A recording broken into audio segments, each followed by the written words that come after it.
Vous le savez comment l'action bénévole est immensément importante du côté de la Fédération québécoise des chasseurs-pêcheurs et aussi de la Fondation Héritage Faune. Et toutes ces activités qui sont créées à chaque année bien, sont immensément importantes pour la relève également. On va jaser d'un petit projet qui a eu lieu du côté de l'Association des chasseurs-pêcheurs de Mané-Coutarde avec deux belles personnes qui sont avec moi. On a Virginie et Benjamin qui sont là. Salut tous les deux, comment ça va? Ça va bien, vous? Ben oui, ça va bien. Bonjour. Là, on va jaser de quelque chose qui est vraiment le fun. Là, je vois vos gilets. Je pense que vous avez participé à une belle activité qui était une première édition cette année, les Jeux de la pêche. Benjamin, je veux que tu m'en parles un peu. Moi, pour vrai, c'était vraiment été une expérience, tu sais, hors du quotidien, tu sais. C'était l'été passé. J'ai rencontré une nouvelle personne, tu sais, c'est en équipe de deux, nouveau secteur, puis vraiment, c'était bien encadré. Beau séjour pour vrai, et ouais. T'as vraiment aimé ça. Fait que dans le fond, c'était une expérience, compétition de pêche qui a été organisée. Fait que vous aviez des mentors, vous aviez oui, exact, des bénévoles. avec, tu sais, plein de bénévoles, des sponsors, puis tu sais, toutes les équipes de deux avaient un bateau, il y avait, tu sais, les capitaines, puis Oui. tout, tu sais, ça donnait pas d'instructions, tu sais, c'est nous, on avait 2 questions par heure. Fait que, tu sais, vraiment, c'était sur notre expérience et nos talents de pêche pour savoir où pêcher, quand pêcher et avec quoi pêcher. Et c'est ça, fait qu'on, ça nous a aidé à nous améliorer. Tu sais, l'avant, l'après, il est différent de... Tu sais, je suis ressorti avec plus de connaissances que quand j'en suis rentré. Bien, ça, c'est excellent. Fait que dans le fond, vous étiez jumelés sur différentes embarcations sans avoir beaucoup d'aide, donc uniquement la possibilité de poser 2 questions à l'heure, comme tu disais. Fait que vous aviez à vous débrouiller avec vos moyens et vos propres connaissances pour pouvoir faire tout ça. Et tout ça, ça a été possible aussi grâce à plusieurs bénévoles. Je pense que vous étiez quoi, une 60aine de bénévoles? Oui, il y avait des bénévoles, effectivement, du secteur là, de Ragno et aussi les parents et accompagnateurs là, des différentes équipes, des compétiteurs participants. Pour ma part, j'ai eu l'occasion d'agir à titre de shérif sur un bateau et c'était pas 2 conseils à l'heure, c'était 2 conseils dans la journée. Oh, dans la journée, c'est encore effectivement, donc ça ajoute encore plus à la difficulté pour les jeunes.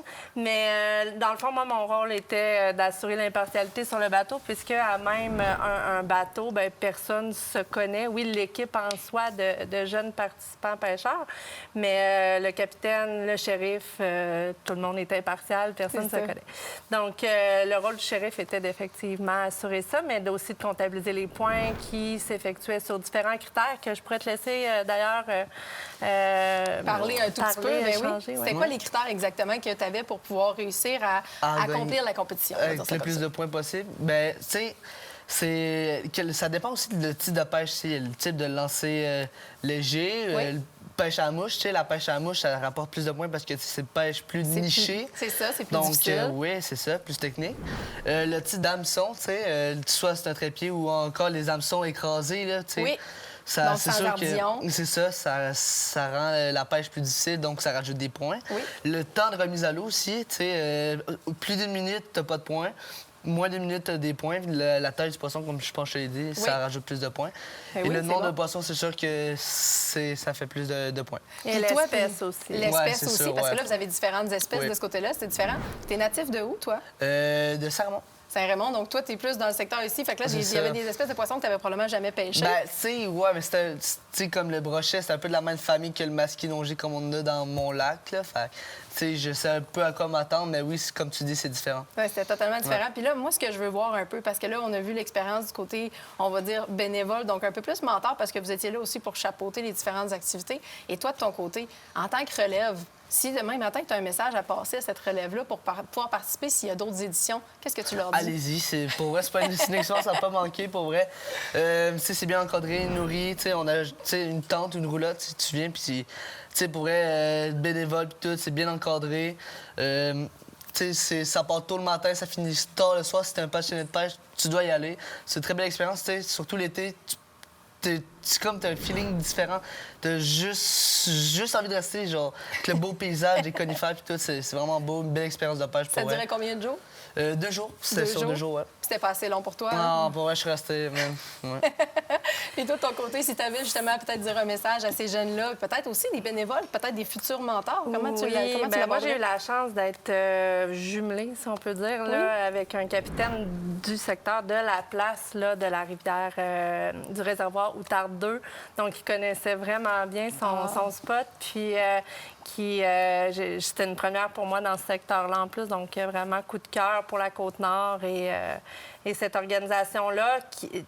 Les Jeux vont changer, à ce que j'ai compris, d'endroit. C'est pas dit que ce sera à la même place. Même, je pense que c'est pas la planification ne s'enligne pas comme ça. Alors, de pouvoir découvrir des nouvelles places comme ça et d'aller pêcher dans des endroits où on a moins l'habitude de le faire et de rencontrer des gens aussi, hein, ça rallie des gens qui sont animés autour d'une même passion qui est la pêche. Alors, autant pour les jeunes que pour les bénévoles, accompagnateurs, parents, c'est un gros party, mais en même temps, avec un aspect compétitif qui rend ça...